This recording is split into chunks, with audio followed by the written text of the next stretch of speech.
or we may not have the IP. So let's go buy it, right? So beginning with Raytheon and the purchase of Oakley Systems about a decade ago, you see that there's been a string of transactions, many high value, among defense contractors buying commercial security companies for that cross-fertilization, both to take those commercial solutions and sell them to their military customers, and to take the talent of those commercial teams and help pull some of their military solutions into the commercial markets. Now, not all of these have been successful. There's been a mixed bag, right? There's a cultural clash that often needs to be resolved there. But it's an indication, right, of the interest in garnering the resources necessary to address this problem. So let's talk about the problem now a little bit. And I talked about there being a real revolution or change underway in the industry dynamics. So on the right side, right, we've got mega trends in IT, cloud, mobile, big data, right? They are shattering, right, what we traditionally protected when we thought about, you know, enterprise security. There are no perimeters today.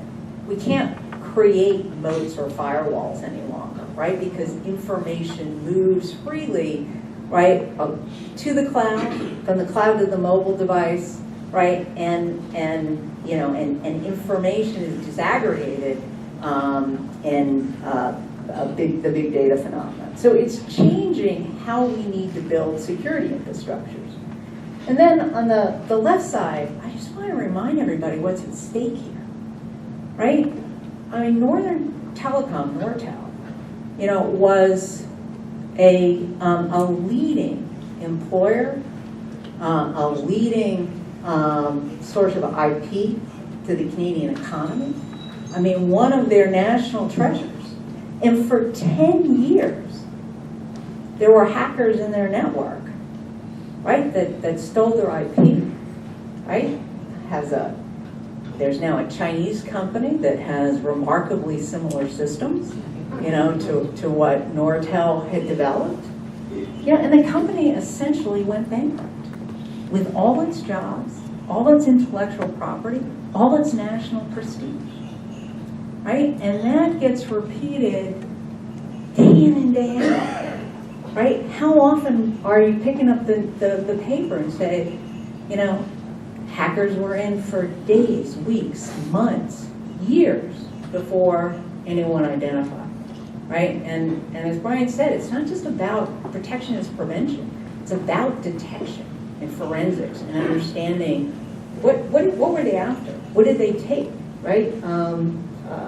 The boot camp company, right, is looking to answer some of those kinds of questions. So cybercrime costs our economy billions daily.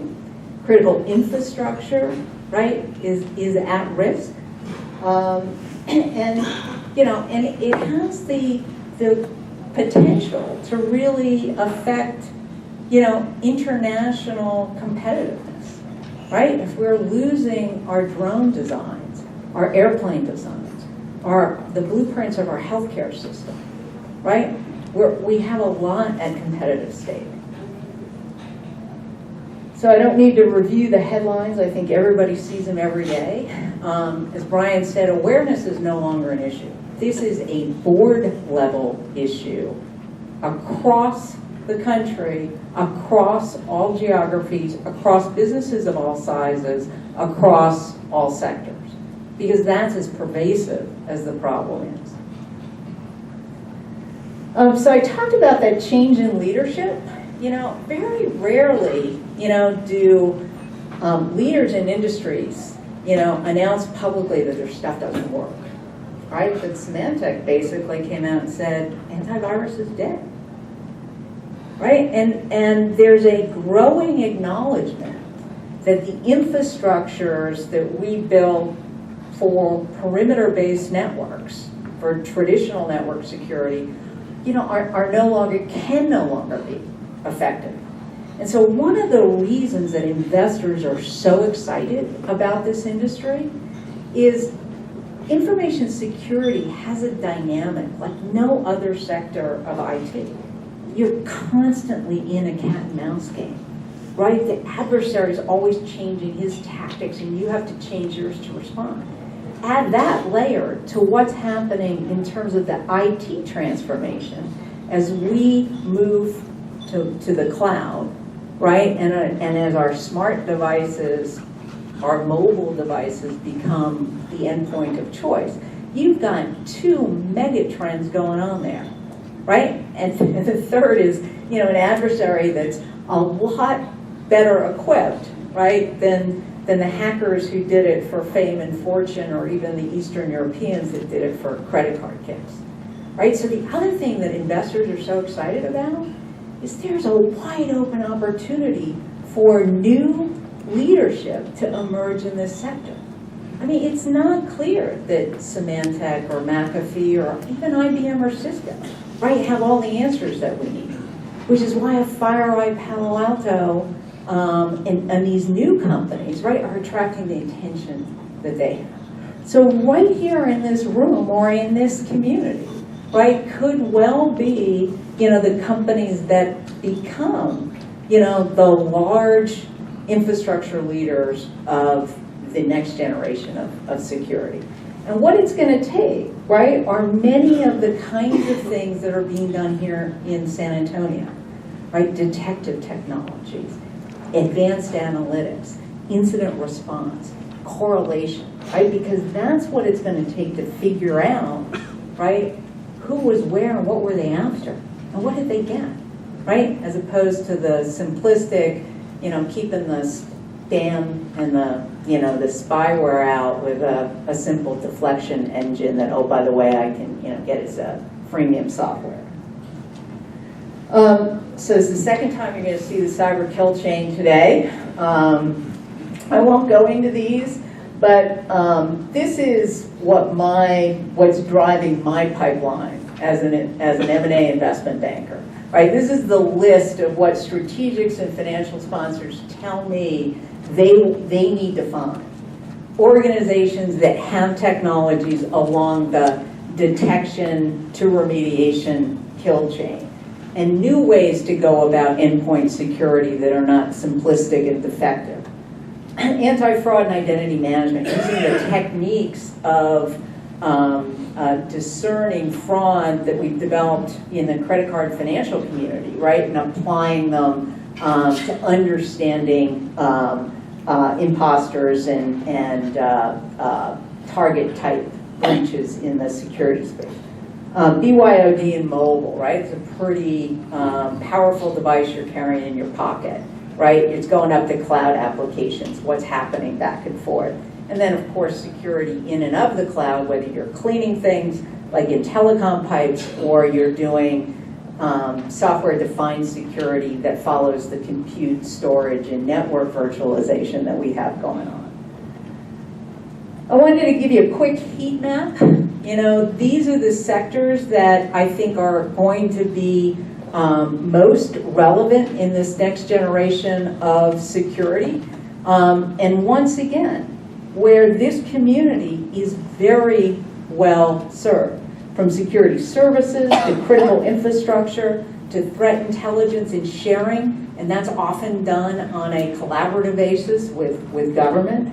Next generation vulnerability management and SIM, application security, where Denham Group is an expert, anti-fraud and identity intelligence, that next generation endpoint visibility, forensics, DDoS and incident response. So lots of services oriented. And Brian reminded us, this is a people issue first, not a technology issue first. It really is a people issue first. So I thought it'd be fun to look at like that talent pool, right? And so here we have the growth in cybersecurity job postings. They didn't have them for this year, but up to 2013. 74% increase versus 35% in overall IT. You see that also in the salaries. But this is the one I love, right? The posting by 10,000 residents, right? Yeah, so Virginia's running out of people that can do this, right? They've got 25 openings, right, for every 10,000 residents in, cybersecurity. And this is essentially a zero unemployment sector of the economy. So we have to find ways of doing workforce development and talent pool development, because there are more jobs here than there are people who can fill them. So where does San Antonio fit? Here's what the hotbeds, right, for security innovation have in common, right? They have access to capital, and I think as Phil said, right, capital will follow opportunity, and it will, right? Now, being able to identify for those capital resources what you have here, getting the word out, like through Techstars, or your incubators is a good idea. Local government support and collaboration, right? I really applaud the fact that this community recognizes, right, how important cyber is to the innovation economy and what resource you have here. Academic support, right? There's probably more that can be done there, because I do think that there is a direct correlation to training that workforce, and getting your university systems to help is a good part. Field experts, or that gene pool, right? Talent attracts talent, right? And, Wheel Group spun off, hundreds, of innovators, right? That created the next generation of companies. And then access to talented management teams like you have with your boot camp or your other industry leaders here. So quick look at VC funding by some regions. And you see Texas fares pretty well. It's ahead of other, contenders for some of the hub spots like San Diego and certainly Huntsville. Yeah, it's well behind Silicon Valley, Boston, and typically New York. But again, those communities aren't doing anything to specifically innovate around cyber, right? They're just assuming cyber will get taken care of in the general scheme of that overall community. So I wanted to look at a couple of these hubs. Phil had a lot of this data in his. Clearly Montgomery County in Maryland is big. The other thing that they're doing is they've got it so together, they're already reaching outside the country. They have a collaboration with the cyber community in Israel, which looks a lot like what comes off of our bases here, right? Those guys that come out of the equivalent of NSA in 8200, they're 22, 23 years old, right? And they go start companies. The difference is the Israeli companies have to be potted here at some point, right? Because Israel isn't a large enough economy to support them, and their technologies are relevant to the problems that we have everywhere. So what Maryland is saying is, come to me, right? I have a cyber community, so their inbound, business development, right, is, okay, I want to make a cyber hub. I'm going to do it by having not only my own homegrown that is going to come off of this great academic support and the government base I have, but where I import, I'm going to import cyber companies. And what a better place to import them from than from Israel.